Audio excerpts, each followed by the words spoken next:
এবার নরেন্দ্র মোদীর রাতের ঘুম হারাম হতে চলেছে, কারণ বাংলাদেশ ভারতের চোখে চোখ রেখে লড়াই করার ঘোষণা দিয়েছে। প্রস্তুতিও চলছে জোরে সোরে। বাংলাদেশের আকাশ সীমা এখন আরও নিরাপদ হতে যাচ্ছে, কারণ আকাশ প্রতিরক্ষা ব্যবস্থায় যুক্ত হচ্ছে বাংলাদেশের নিজেদের তৈরি এয়ার ডিফেন্স মিসাইল, যা নিয়ে চরম চিন্তিত ভারত। ভারত যে দেশটির পরমাণু শক্তিধর হিসেবে পরিচিত, এখন ভারত এক নতুন ভূরাজনৈতিক চাপে পড়তে যাচ্ছে। ভারতকে অসহযোগী দেশগুলোর তালিকায় অন্তর্ভুক্ত করেছে যুক্তরাষ্ট্রের অভিবাসন ও শুল্ক প্রয়োগ সংস্থা আইসিই। শেখ হাসিনা বা আওয়ামী লীগ সরকারের কিন্তু 17 বছরের মাথা খারাপ হয়ে গেছে। তোমাদের মাথা খারাপ হতে 17 মিনিট সময় লাগবে না ভাই। দর্শক, এইমাত্র পাওয়া বাংলাদেশের জন্য বড় সুসংবাদ। বাংলাদেশে এখন তৈরি হবে যুদ্ধের সকল বিমান, এমনকি পারমাণবিক সকল বোমা। ইতিমধ্যেই ঘোষণা দিয়েছেন ডক্টর ইউনূস। এমনকি পাকিস্তান ও চীন থেকে এরকম কয়েকটি অস্ত্র আনা হয়েছে, তা দেখে রীতিমতো কাঁপাকাঁপি শুরু করে দিয়েছে ভারতের নরেন্দ্র মোদী রীতিমতো আতঙ্ক হয়ে গিয়েছেন।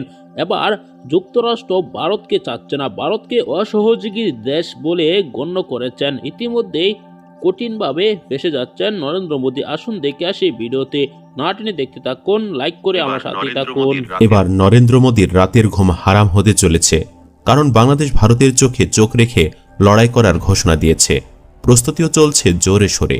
বাংলাদেশের আকাশ সীমা এখন আরও নিরাপদ হতে যাচ্ছে, কারণ আকাশ প্রতিরক্ষা ব্যবস্থায় যুক্ত হচ্ছে বাংলাদেশের নিজেদের তৈরি এয়ার ডিফেন্স মিসাইল। পাশাপাশি যাতে অতি দ্রুত বিমান হামলা চালানো যায়, এজন্য ভারতের সীমান্ত লাগোয়া লালমনিরহাট, কক্সবাজার সহ একাধিক জায়গায় চালু হতে যাচ্ছে কয়েকটি পুরনো বিমান ঘাঁটি। এদিকে পাকিস্তানের পরামর্শে বিমান বাহিনীর হাতে যুক্ত হতে যাচ্ছে অত্যাধুনিক চীনা যুদ্ধ বিমান, যা নিয়ে চরম চিন্তিত ভারত। বাংলাদেশের তৈরি মিসাইল কতটা শক্তিশালী? বাংলাদেশের বিমান ঘাঁটি নিয়ে ভারত কেন এত বেশি চিন্তিত? চীনের থেকে কেনা যুদ্ধ বিমানই বা কতটা শক্তিশালী? চলুন বিস্তারিত জেনে নেওয়া যাক। ভৌগোলিক অবস্থানের কারণে জন্ম থেকে শত্রু বেষ্টিত বাংলাদেশ। তবে এদেশের দিকে নজর দিতে এখন হাজারবার চিন্তা করতে হবে যে কোনো শত্রু রাষ্ট্রকে, কারণ বাংলাদেশ সেনাবাহিনীর নিজস্ব কারখানায় মিসাইল তৈরি করার কাজ হাতে নিয়েছে বাংলাদেশ। এতে করে দেশের আকাশসীমায় শত্রুর যে কোনো অনুপ্রবেশকে দিতে হবে চরম মূল্য। বিশ্বের বড় বড় রাজনীতিবিদ বা ব্যবসায়ীরা যেখানে যে কোনো দুর্দিনে পরামর্শের জন্য ডক্টর ইউনূসের দ্বারস্থ হন, এবার সেই ইউনূসের আরেক সামরিক পরিকল্পনায় কুপকাত হতে যাচ্ছে প্রতিবেশী কট্টর হিন্দুত্ববাদী নব্য ইসরায়েলপন্থী দেশ ভারত। বাংলাদেশ সামরিক বাহিনীর আধুনিকায়ন আর ইউনূসের প্ল্যানের কাছে আবারও ব্যর্থ হচ্ছে মোদির সব পরিকল্পনা। একদিকে নতুন রূপে চালু হতে যাচ্ছে লালমনিরহাটের বিমান ঘাঁটি, যা নিয়ে ভারতের মাথায় হাত। আবার শীঘ্রই কক্সবাজার পরিপূর্ণ বিমান ঘাঁটিতে রূপান্তরিত হবে বলে জানিয়েছেন বিমান বাহিনীর প্রধান air chief marshal Hasan Mahmud Khan. তিনি বলেন, আন্তর্জাতিক দুর্যোগ মোকাবেলা, অগ্নি নির্বাপন, উদ্ধার অভিযান, ত্রাণ বিতরণ সহ বিভিন্ন ধরনের মানবিক সহায়তামূলক কার্যক্রম পরিচালনায় বাংলাদেশ বিমান বাহিনীর সদস্যগণ অসাধারণ পেশাদারিত্বের পরিচয় দিয়েছেন। বাংলাদেশ বিমান বাহিনীর সদস্যগণ ভবিষ্যতে দেশের যে কোনো ক্রান্তিলগ্নে আরও বলিষ্ঠ ভূমিকা পালন করতে সক্ষম বলে আমি দৃঢ়ভাবে বিশ্বাস করি। এছাড়াও সীমান্তবর্তী এলাকার আকাশসীমা আরও সুরক্ষিত করতে অতি দ্রুত কক্সবাজারকে পূর্ণাঙ্গ বিমান ঘাঁটিতে রূপান্তর করা হবে বলে জানানো হয়। জানা গেছে 1931 সালে ব্রিটিশ সরকার বিমান ঘাঁটি তৈরি করে বিশ্বযুদ্ধের সময় মিত্র বাহিনী বিমানবন্দরটি ব্যবহার করে। 1945 সালে যুদ্ধ শেষ হওয়ার পর এটি অব্যবহৃত ছিল দীর্ঘদিন। দ্বিতীয় বিশ্বযুদ্ধের সময় ব্রিটিশরা লালমনিরহাট বিমানবন্দর গড়ে তোলে এবং 1947 সালে দেশ ভাগের পর এটি পরিত্যক্ত হয়ে পড়ে। এরপর 1958 সালে স্বল্প পরিসরে বিমান পরিষেবা চালু হলেও তা বেশি দিন স্থায়ী হয়নি। সে সময় দেশ স্বাধীন হওয়ার পর 1983 সাল থেকে বিমান বাহিনী কর্তৃপক্ষ এখানে কৃষি প্রকল্প গড়ে তোলে। 80-এর দশকে ফের চালু করা হলেও বন্ধ হয়ে যায়। 2019 সালের 13 মার্চ পুনরায় চালুর উদ্যোগ নেওয়া হয়েছিল, কিন্তু তাতে বাধা দেয় মোদী সরকার। এরপরে শেখ হাসিনা জুলাই গণ অভ্যুত্থানে ক্ষমতাচ্যুত হওয়ার পর নতুন করে চালু হওয়ার গুঞ্জন শোনা যাচ্ছে। ভারত মনে করে লালমনিরহাটে বিমান ঘাঁটি হলে যে কোনো পরিস্থিতিতে ভারতের অভ্যন্তরে মিসাইল হামলা চালাতে 1 মিনিটও লাগবে না বাংলাদেশের। এজন্যই নরেন্দ্র মোদীর রাতের ঘুম উড়ে যাচ্ছে। এছাড়া 2017 এবং 18 সালে তৎকালীন প্রধানমন্ত্রী বরিশাল এবং সিলেটে 2টি বিমান ঘাঁটি করার কথা জানিয়েছিলেন। তবে দেশের মানুষের আর জনপদের স্বার্থে যে সকল পদক্ষেপ নেওয়া হয়েছিল সেগুলোর অধিকাংশই ভারতের ইন্ধনে স্থগিত হয়ে যাওয়ার কথা শোনা গেছে। সেই সাথে বন্ধ করে দেওয়া হয় কুমিল্লা এবং ফেনীর বিমানবন্দর, যেখানে বহু বিমান লুকিয়ে রাখার বাংকার রয়েছে বলে জানা গেছে।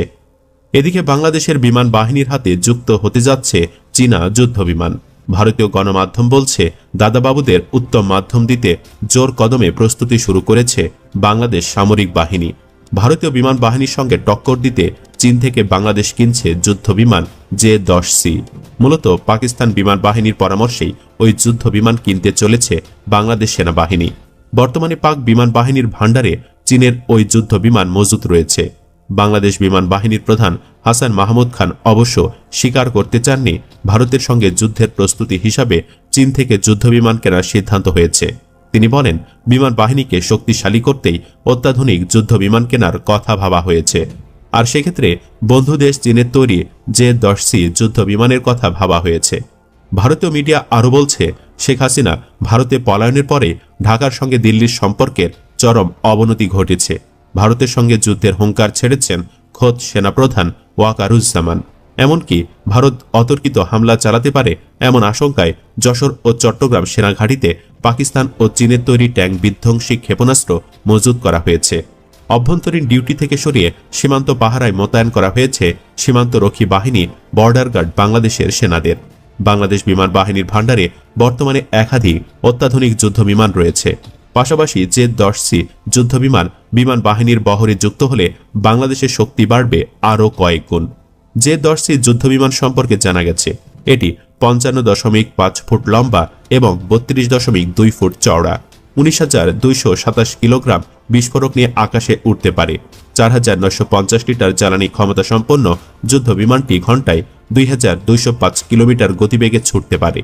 550 থেকে 1850 কিলোমিটার দূরত্বের যে কোনো লক্ষ্যবস্তুকে আঘাত হানতে সক্ষম এই বিমান। দর্শক, আপনারা দেখেছেন কিভাবে বাংলাদেশ একটু একটু করে এগিয়ে যাচ্ছে ডক্টর মোহাম্মদ ইউনূসের নেতৃত্বে। এবার বাংলাদেশকে সহযোগিতা করছে পাকিস্তান, চীন সহ আরও বিশ্বের বড় বড় রাষ্ট্র, যা ইতিপূর্বে কোনো রাষ্ট্র প্রদান করতে পারেননি। সেটি ডক্টর মোহাম্মদ ইউনূস কয়েক মাস ক্ষমতা থেকেই দেখিয়ে দিয়েছেন। দর্শক, এবার ভারতকে টার্গেট করেছে বাংলাদেশ, চীন, পাকিস্তান। আপনারা জানেন, শেখ হাসিনার পতনের পর সিরিয়ার প্রধানমন্ত্রীর পতন হয়েছে। তারপর থেকেই বোঝা যাচ্ছে যে নরেন্দ্র মোদীরও পতন হবে। নরেন্দ্র মোদী এক গড়াভাবে ক্ষমতায় রয়েছেন অনেক বছর ধরে। স্বৈরাচারের চাইতেও অনেক ভয়ঙ্কর রূপ ধারণ করেছে নরেন্দ্র মোদী। ধর্মকে ব্যবহার করে বারবার ক্ষমতা আসে নরেন্দ্র মোদী। এবার নরেন্দ্র মোদীকে টার্গেট করছে আন্তর্জাতিক মহল। এমনকি যুক্তরাষ্ট্র বলছে, ভারত কাউকে সহযোগিতা করে না কোনো সময়, সেজন্যই অসহযোগী দেশ বলে তাকে গণ্য করেছেন। নরেন্দ্র মোদীর নেতৃত্বে ভারত এবার অধঃপতনে গিয়েছেন। ইতিমধ্যেই ভারতকে যেভাবে চাপ দিচ্ছেন আন্তর্জাতিক মহল, কিছুদিনের ভিতরে ভারত কোনো জায়গা থেকে সাহায্য পাবে না। দর্শক, এই বিষয়ে আপনার কি মতামত জানাবেন? পরবর্তী ভিডিওগুলো পেতে চ্যানেলটিকে সাবস্ক্রাইব করে পাশে থাকা বেল বাটনটি অন করে দেবেন। আসসালামু আলাইকুম।